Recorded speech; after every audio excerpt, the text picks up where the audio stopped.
So what's up guys, I'm Dimitri with Canucks, and countless of times in the past I always promote open back design headsets or headphones for gaming because they deliver a much wider and better soundstage over a closed back pair. But that might no longer be the case if you love and own a closed back pair, because Sennheiser's new GSX 1000 gaming amplifier delivers the best surround sound experience that I have ever heard. And I was truly surprised at their surround sound engine, but you know what, this thing ain't cheap at over $200, so you gotta have appropriate headphones first before considering an amplifier. But is it really worth it? Find out after this. The Dark Base 900 may be the most innovative case of the year, with a built-in Qi charger, interior lighting, tempered glass that can be installed on either side, and a fully modular interior that can be inverted if you so desire. Be quiet. Stepping up their game, check it out in the description below.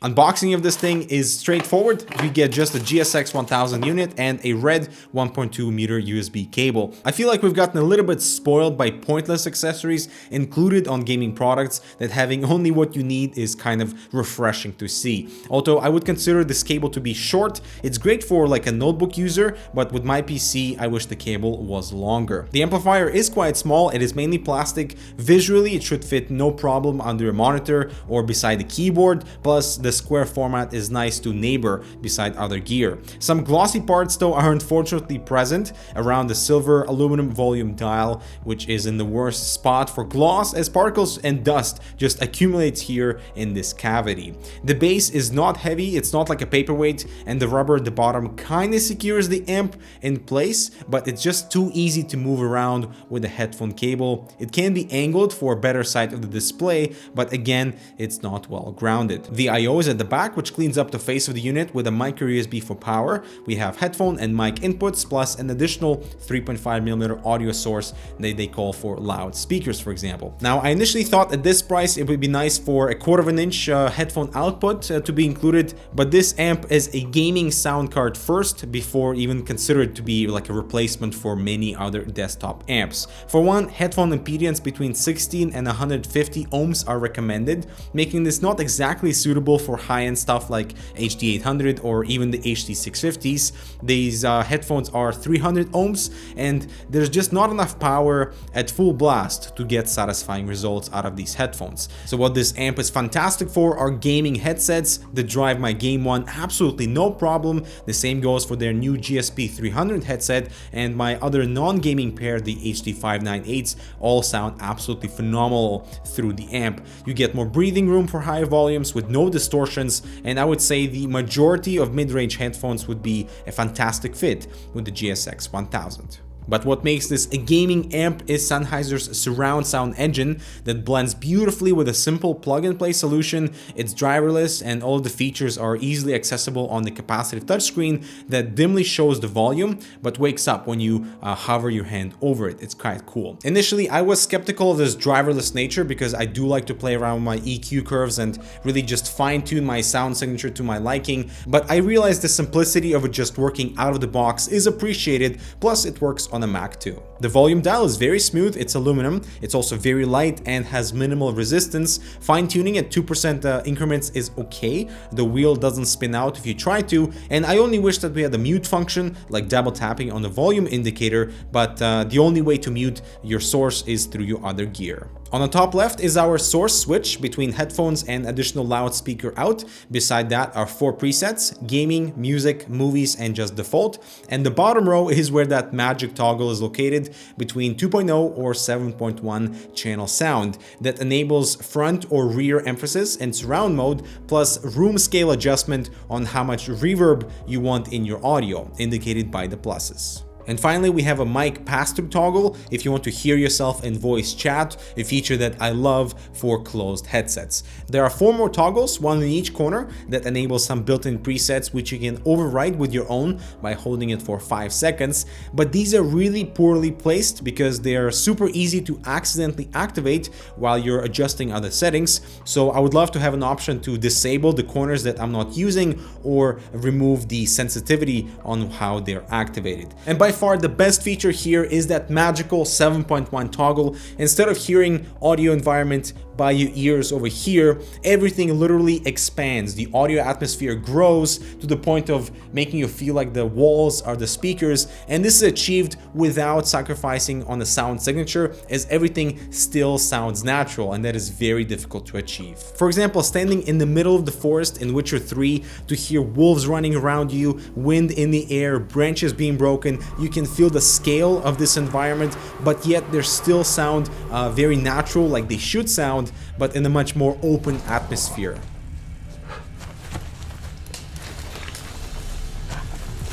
Especially if you run this through an open back headset or headphone, the audio immersion is unreal, and I don't use immersion lightly. It's like seeing 4K at 120 FPS, you know, for the visual side of things.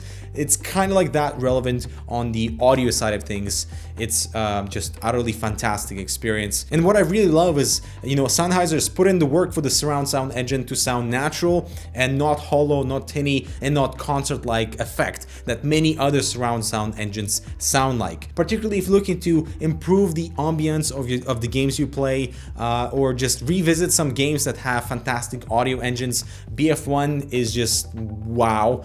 Witcher 3 is amazing. I still yet to explore some other strategy games, but as a 7.1, being inside a large environment inside the game is very well complemented by having this large audio space virtually simulated in a headphone or a headset. And so the signal processing here is truly the best I've heard, and it sort of restores my hope in surround sound engines moving forward. But not all is fine and dandy with the GSX 1000, particularly the presets that are here. The esports preset, utterly useless, crushes the bass, increases the treble to this tinny sound, which is utterly unpleasant. The music mode, it boosts the bass, which is fine for like if you want extra bass out of like an open pair. And the movie mode, it's okay.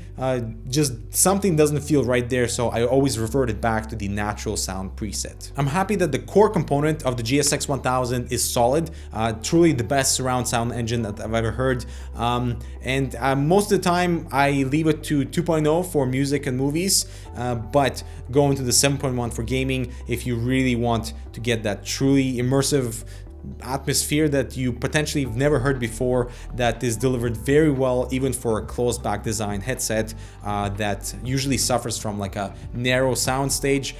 This basically solves it for all gaming headsets that are closed off. Now you get to experience like a really nice, full, open and natural soundstage and a large audio environment that you would not otherwise experience with, you know, other surround sound engines. And when it comes to the microphone quality, I'm using the Game One headset, which is like the industry benchmark for microphone quality. This is connected to the amp. Now the thing is, you cannot control any of the microphone properties through the hub. There's no way to enable or disable noise cancellation. There's no way to control the gain, although you can control it through the microphone properties in Windows. But I hear that there's a little bit too much noise cancellation processing going on in the background.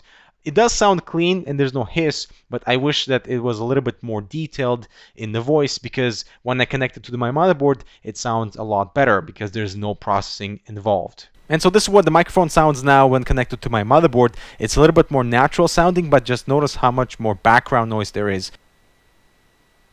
No noise cancellation at all applied here. So the microphone has potential because it sounds cleaner, it sounds more natural, but with the compromise of more background noise compared to what we heard from the amp.